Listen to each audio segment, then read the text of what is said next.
스카이어 스르프 타임즈 2023년 10월 27일 파트 2를 진행하도록 하겠습니다. 내용이 좋았다고 생각하시면 구독, 좋아요 부탁드리겠습니다. 그리고 필요하시면 배속 보시기를 바랍니다. 윤씨, 박 전 대통령 만나 보수통합 보여줄 아버지 기려 손지영 기자가 코리아 헤럴드에서 보도를 했습니다. 윤, 엇갈린 유산 남긴 전 권위주의 통치자 추모식 참석 첫 번째 해서 이 전 그 박근혜 대통령과 이 기념식에 추모 기념식에 참석한 윤 대통령의 사진이 게재됐습니다. 어, 윤은 여기에 그 번역이 그 총장으로 번역이 돼서 다 이 존칭은 생략을 했습니다. 윤은 거의 20년에 걸쳐 독재 정치 후 1979년에 암살된 박정희 대통령을 기리기 위해 추모식에 참석한 최초의 한국 대통령이 됐습니다. 윤이 일주일간의 사우디아라비아와 카타르 순방을 마치고 돌아온 지 불과 몇 시간 만인 오전 11시 윤이 안장된 국립 현충원에 찾아갔다 그런 얘기 되겠죠. 이 기념식에 국민의힘 대표도 참석했고 윤재혁 원내대표 그 다음에 존 린턴 인요한 씨죠. 당 혁신위원장 그 다음에 오세훈 서울시장 등도 참석을 했다. 많이 참석을 했네요. 2천여 명이 참석을 했다. 그래서 윤 대통령이 한 말은 경제 성장의 이면에 있는 할 수 있다는 정신 이런 것을 기리는 것은 뭐 좋은 얘기라고 합니다. 그리고 그런 할 수 있다는 정신이 있어야 현재의 불확실성을 극복할 수 있다고 말했다는 거죠. 불확실성이라는 것이 모든 요즘 현대 생활의 화두인 것 같습니다. 알 수가 없다 이거죠. 미래가 여러 가지 변수가 있어서 그렇게 생각이 됩니다. 윤 대통령 사우디하고 카타르 방문해서 카타르 얘기는 별로 소개가 된 게 없어서 그래도 하나 기록에 남길까 합니다. 어, MOU 체결을 한 게 있는데 5조 원 LNG 운반선 건조 계약은 현대중공업이 좀 뭐 받은 것 같아요. 윤타임 국왕 한 카타르 정상회담 포괄적 전략 동반자 관계로 격상했다. 방산 군수 MOU 방산 술고 물고 현대중공업 LNG 운반선 17적 건조 계약 인프라 신산업 5건 MOU도 체결했다. 그러니까 윤 대통령은 이번에 카타르 가서 카타르가 영내 중재자 역할을 수행하고 있는 카타르가 관련 당사국들과의 소통을 통해 영내 긴장 완화에 기여할 수 있기를 기대한다라는 표현을 했고요. 그 과정에서 한국도 필요한 역할과 기여를 해나가겠다고 이제 얘기를 했다. 정치적인 수사들이라는 게 참 그 입장이 곤란하죠. 최근에 이스라엘과 하마스 전쟁을 염두에 둔 표현이라고 생각을 합니다. 체결된 MOU는 건설 건축 분야의 첨단 기술 협력, 그 다음에 무역 투자 촉진 프레임워크, 인프라, 국가 공간 정보 협력, 무역 투자 촉진 프레임워크, 스마트팜 협력, 중소벤처 분야 협력 등 5건에 대해서 카타르와 MOU 계약을 체결했다는 얘기입니다. MOU까지는 아직 의무성은 있는 게 아니고 그런 방향으로 잘해보자. 뭐 그런 얘기니까. 그리고 구체적인 것은 어차피 카타르에서 LNG선 수주 뭐 이런 것들은 쭉 해왔던 거고요. 상징적으로 카타르에 한국 대통령이 국빈 초빙으로 한번 최초로 갔다는 데 의의가 있을 것 같습니다. 박미영 기자가 뉴시스에서 보도한 내용이 되겠습니다. 코스피 2300 붕괴 공포의 매도 전문가들 더 떨어질 것 윤하영 배태웅 기자 한국경제에서 보도를 했습니다. 코스피가 2300 붕괴했다고 그러는데 오늘 오전 중에는 약간 또 2300을 회복했다는 뉴스도 있었습니다. 연초 수준 돌아갔다. 64포인트 내린 2299에 마감을 했다. 10월 26일 뭐 마감장이겠죠. 올 최대폭 하락을 했다. 미 금리 올리고 중동 정쟁 확산이 이유로 보이고요. 그래서 투자 심리가 위축됐다. 이렇게 설명하고 있습니다. 반도체 2차 전지주 실적 실망감에도 무더기 급락을 했다. 그래서 어, 2299.08로 이 주가가 코스피가 마감이 됐고 환율은 1360원이 드디어 넘었습니다. 됐습니다. 1350원까지가 엊그제 같은데 벌써 10원이 올라가지고 1360원이 됐습니다. 원화 가치가 떨어지고 있다는 얘기죠. 미 금리 뛰고 실적 악화에 패닉 셀링, 외국인 나흘간 1.2조 매도를 했다. 그리고 이런 그 증시 변수에는 미국의 FOMC 쪽에서 미국 실업률이 그 증시 변수다 그랬는데 실업률이 내려가고 그 고용이 상당히 올라가고 인건비도 오르고 그래가지고 좀 더 인플레를 뭐라 그럴까요? 그 좀 그 디인플레이션을 위해서 그 금리 상승이 계속 언급이 되고 있는데 뭐 그 안 올릴 거다. 그냥 고정화 될 것 같다. 뭐 이런 얘기도 있고 어떻게 될지는 모르겠습니다만은 지금 상황에서는 금리가 계속 올라가지 않을 건가 이런 생각을 해보게 됩니다.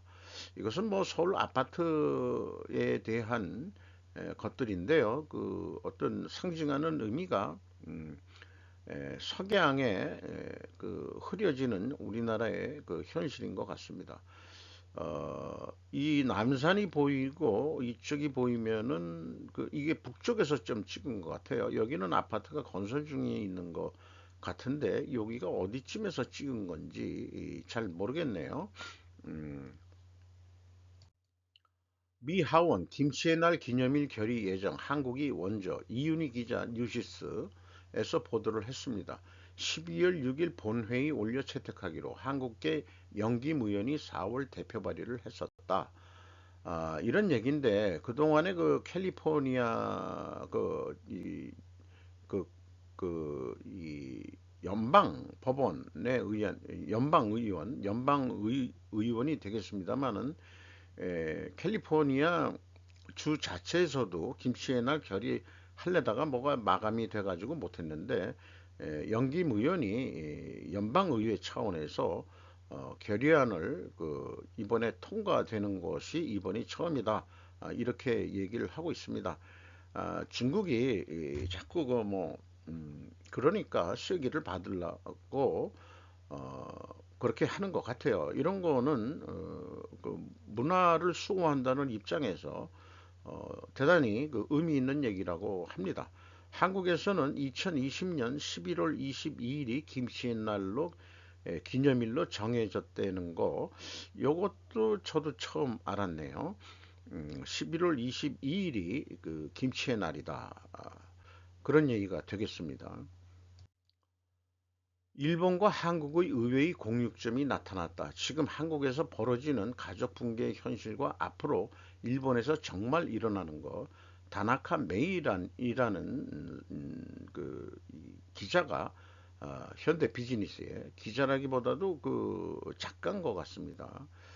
한국 여론조사에서 놀라운 결과가 이렇게 그 소제목을 했지만은 저희 때만 하더라도 부모와 다 같이 사는 거로 돼 있었고 일반적으로 그 남편 부모하고 같이 사는 거로 이렇게 쭉 되어 있다가 어, 뭐 만약 동거가 안 되더라도 생활비라든지 금전적 지원을 하는 것이 보통이었다.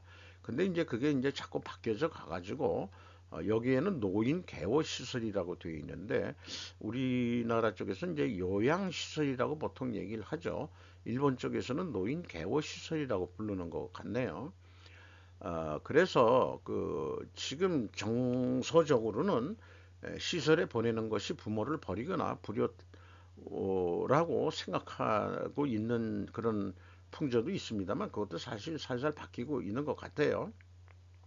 그래서 100세 가까이 되는 그 고령자도 있는데 60대 아들이 90대 어머니의 개호시설 입주비 때문에 풀타임으로 일하거나 아르바이트를 맡고 있다는 얘기도 보통 일상으로 들리고 있다 그런 얘기가 있어요.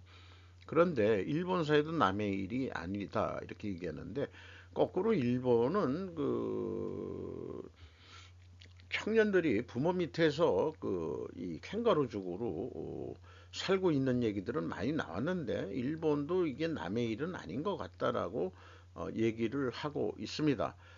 이 사람이 다나카 메이란이 그 한국에서 지금 거주하면서 한 20년 됐다고 그래요. 그래서 자기도 20년, 자기가 중년인데 이제 20년 있으면 자기도 노년이 되는데 자기도 좀 걱정이다. 이렇게 이제 얘기하는 그런 내용을 현대 비즈니스에 기고를 했습니다. 3분기 경제 성장률 4.9%, 미국 5% 거의 뭐 금리 인상만큼 올라가네요. 2년 만에 가장 높은 상승을 했다. 김태우 기자 조선비즈에서 했는데 블룸버그 통신을 좀 인용해서 미 상무부는 2분기 GDP 증가율이 연율 4.9%로 집계됐다고 발표했다. 그러면은 3분기하고 4분기까지 가면은 더 올라갈 수도 있겠죠. 전 세계적으로 경제 성장률이 다들 하락하고 있는 입장에 어, 유화 독전 적으로 그 미국만 지금 그이 경제 성장률이 계속 올라가고 있어가지고 인플레이션을 막기 위해서 금리를 올린다 그렇게 되어 있죠. 참 기현상인지 어떤지 모르겠습니다만은 음, 그런데 그 올해 마지막 몇 달 동안은 성장세가 둔화될 것이라고 또 예상하고 있다. 그래서 전국적으로는 얼마나 끝날지는 모르지만은 자관 5% 정도는 되지 않겠냐. 2분기까지 5%라면은 안 되더라도 그 이하로는 안 내려갈 것 같아요. 제 개인적인 생각은. 그래서 그 금리 동결이라는 것이 전망이 우세하다. 이렇게 표현을 하고 있고요. 여기서도 불확실성과 위험 뭐 이런 얘기들을 계속 하고 있는데 그래서 신중을 기하고 있다 하는데 그렇죠. 미래를 예측하는 점쟁이가 어디 있겠습니까? 그러니까 이런 얘기들을 하면서 항상 하는 얘기가 불확실성, 리스크, uncertainty라고 그러나요? 그 다음에 위험, 리스크 이런 것들이 말하자면은 그 현대를 그 설명하는 주 화두인 것 같습니다. 이스라엘군 가자 기습 침투 적극 홍보, BBC는 세 번째라고 김지영 기자가 뉴시스에서 보도를 했는데요. 26일 아침에 기습 침투를 하고 그 다음에 뭐 여러 가지 공격을 한 다음에 다시 이제 돌아갔다 뭐 그런 얘기를 하고 있는데 이것이 지상전을 그 시작하기 위한 전초전 같이 좀 보이기도 합니다.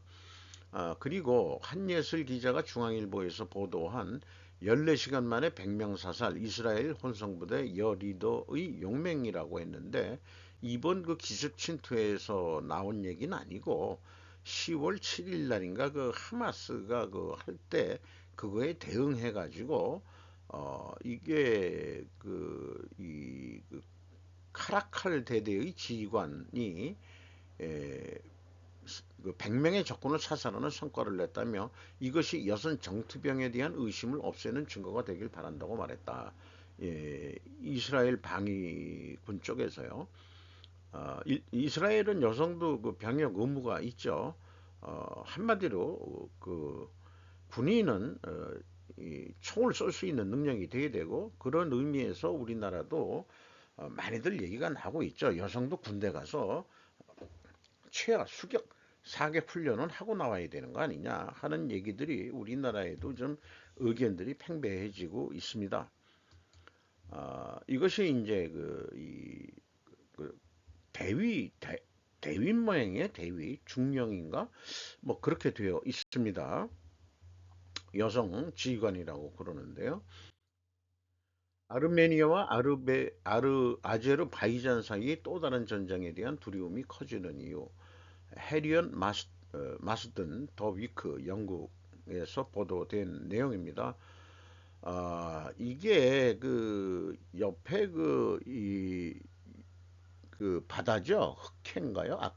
카스피해고. 요 밑에가 이제 터키가 있고 아르메니아가 있고 그다음에 아르제바이잔이 있는데 요게 어떻게 된 건지 이 안에 있는 그 빨간 지역이 그 아르메니아 그 민족들이 요 안에 살고 있다는 얘기예요. 그래서 여기에서 이제 그 분쟁이 일어나고 이번에 그 아르제바이잔이 그 점령을 뭐 했다 뭐 이런 식으로 얘기를 하는데 이 나라가 이상하게 아르제바이잔의 서쪽에도 터키하고 인접한 또 아르제바이잔이 있어요. 어떻게 나라가 이렇게 쪼개졌는지 전혀 이해를 할 수 없겠습니다. 여기에는 또 이란하고 또 연결이 돼 있고요. 근데 이쪽 지역이 아까도 얘기했지만은 그 쿠르드족들이 또 이 밑에서는 또 이렇게 그 형성이 돼 있는 거로 알고 있습니다. 여기는 뭐 석유 가지고 싸우는 그런 게 아니고 어, 궁극적으로는 기독교와 이슬람의 대립이라고 이렇게 봐집니다.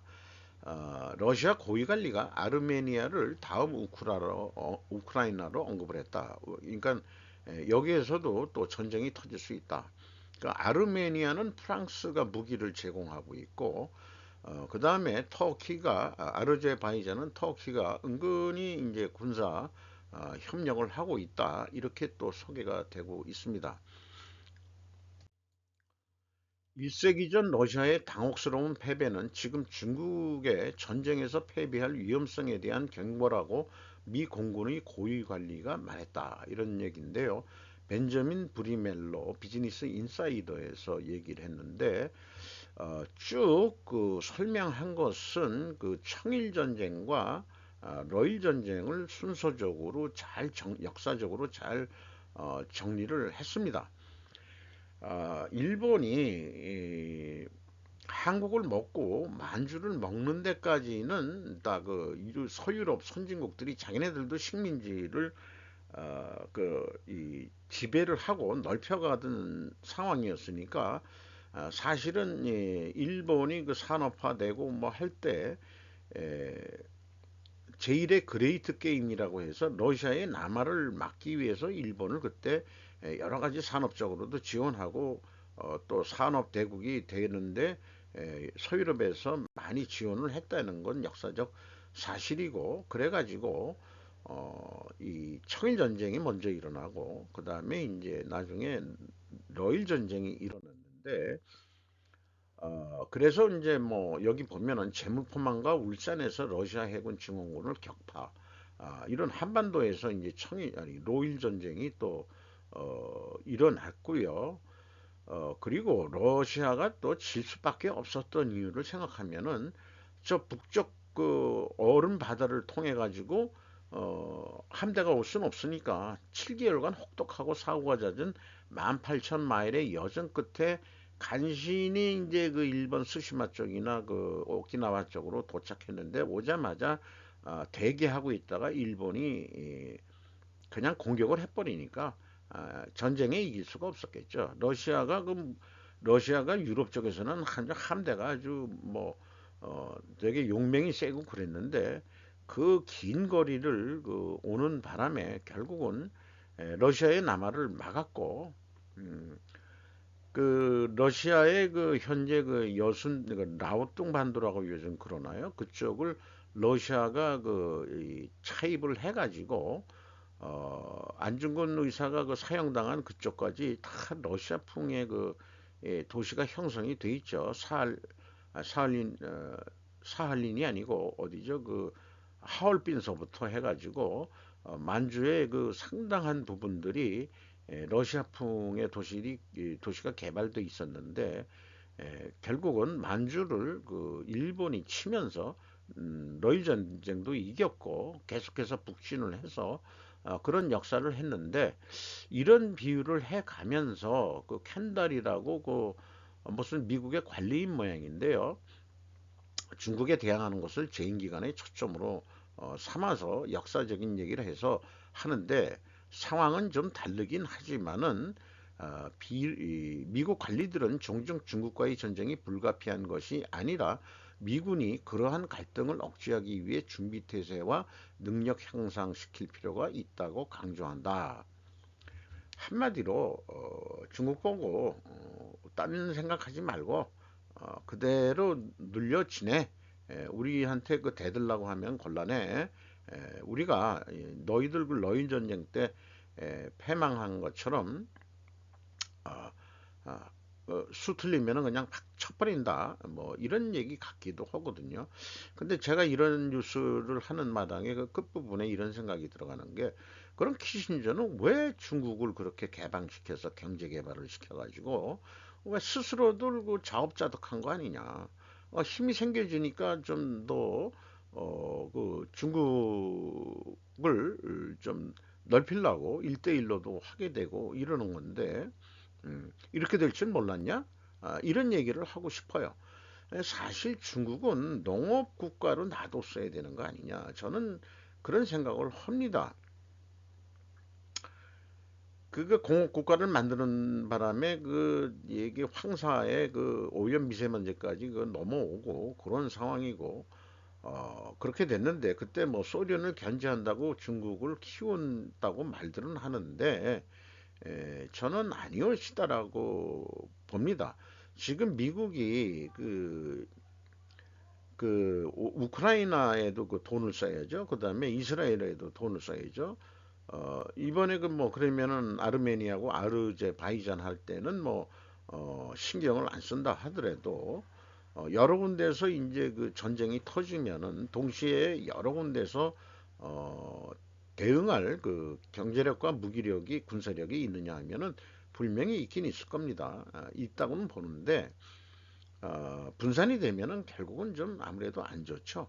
그래서 제 생각에는 시신저옹 100세가 됐다고 그러는데 중국을 경제 개방시킨 것은 나중에 역사 기록으로 볼 때는 역사의 실수로 기록될 수 있지 않을까 저는 그렇게 생각을 합니다. 이거는 사파로서 그려진 것 같은데요. 이게 이제 러시아 배인 모양입니다. 근데 이제 이 폭격을 당해가지고 전투에서 뭐 구멍 송송 나고 뭐 해가지고 일본 조선세에 끌려온 그 러시아 전함 오리호라고 되어 있습니다. 어, 네. 터키는 러시아와 서방으로부터 중간자 전략을 끝내고 우크라이나 전쟁의 편을 들라는 경쟁적인 압력에 직면해 있다. 오죽으로 오죽한 터프즈 대학 국제학 개경고수가 컨버세이션이라는 데 기고한 얘기인데요. 역사적으로 터키는 이 중간자 입장에서 그 외교 정책을 쭉 해왔다. 그래서 자기네들도 생존하기 위해서 그렇게 쭉 했는데 1차 대전 때 그 오스만 투르크가 그 독일하고 거기에 붙는 바람에 패전하는 바람에 죽을 통 돼가지고 그런 그 역사를 쭉 그 설명을 하고 있습니다. 2차 대전 때에는 중립 전략으로 그 전쟁에서 그 큰 피해 없이 그 벗어날 수 있었고 또 그런 입장이 되다 보니까는 그 한국 전쟁 때 그 터키군이 와서 또 참전을 해줬고 이런 게 있었죠. 그래서 그 소련의 힘이 커지는 것 때문에 1952년에 나토에 가입하면서 서방의 안전보장 하에 피신을 했다. 이런 얘기고 아까 그 쿠르드 지역 얘기도 있었습니다만 아르메니아하고 아제르바이잔 그 밑에 시리아 북부 쿠르드족에 대한 미군의 그 지원과 2016년 에르도안에 대한 쿠데타 시도 등이 있었는데 미국과 앙카라 간의 보다 대립적인 관계가 시작이 됐었는데 최근에 어느 쪽에도 중간에서 왔다 갔다 이쪽 왼쪽 저쪽 쳐다보지 말고 우리 편에 완전히 서라는 그 요구 조건이 많이 나오고 있다는 얘기 같대요. 그래서 균형법과 우크라이나라고 또 제목을 해서 쭉 설명을 하고 있고 또한 그 밉상이 뱄던 게 스웨덴과 핀란드의 나토 가입을 어, 조기에 차단한 것이 그 워싱턴과 브뤼셀의 분노를 또 일으켰었다는 얘기도 하고요. 어쨌든 이번에 재선이 되면서 내각을 서방적으로 했는데 재무장관하고 은행장이 미국의 어딘가요? JP 모건다들 출신이 되나? 한마디로 그 중간자 입장에 있지만은 가만히 보면은 금융적으로는 이미 미국 출신들이 가가지고 미국 쪽으로 아마 그 정책이 변하지 않을까 저는 그렇게 생각을 합니다. 그래서 에드로안과 하마스 및 이스라엘에 대한 관계에서 에드로안이 현지에서 중재자 역할을 할 기회가 이번에 제공이 되는 거 아니냐 이렇게 소개를 하고 있고요. 터키는 유럽과 아시아의 경계에 위치하고 있으며 인접 지역과의 역사적 유대 관계는 에드로안에게 지역 및 세계 국가들 간의 중립 전략을 지속적으로 유지하고 확장할 수 있는 기회를 제공합니다라고 얘기를 했습니다. 어, 한국이 일반 그 정치인들이 뭐 그 경제는 중국, 안보는 미국, 요 따위 해가지고 양다리 걸치는 얘기를 했었는데 미국은 지금 그것을 한국한테 너희들 그러면은 재미없어 이렇게 지금 되고 윤 대통령이 그거에 호응을 맞춰가지고 한미 동맹을 더 강화하는 쪽으로 지구 가지고 있고 그 다음에 그것이 한미일 동맹까지 지금 되고 있는 입장이니까 우리나라는 제가 그 쭉 얘기하는 겁니다만은 박쥐 같은 인생이 돼서는 절대 곤란하다. 지금 상황에서는 확실히 미국 편에 붙어야 된다. 그런 얘기를 할 수밖에 없겠습니다. 사실 중국이라는 게 뭐 5천 년 역사를 뭘 한다 그래도 한 4천 년 정도는 북방민족이나 이민족에 의해서 그 정치인은 지배를 받았었죠.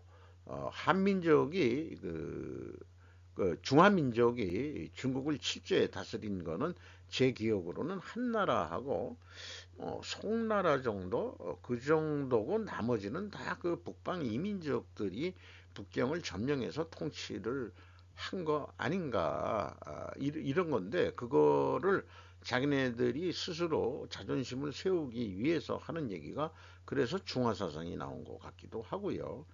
어, 다 그 중화된다. 누가 이민족이 오더라도 우리의 그 화려한 중국 문명에 다들 동화돼 가지고 니들도 중국 놈들 됐다. 다 이런 식으로 만주도 중국 놈들 거 뭐 이런 식으로 한국도 중국 거 이따위 식으로 자기네들을 위로를 하는 모양이에요. 그러나 역사적으로 걔네들은 어떻게 생각하면은 피지배를 4천 년 동안이나 받았던 민족이라는 거 이런 거 잊지 않아야 될 것입니다.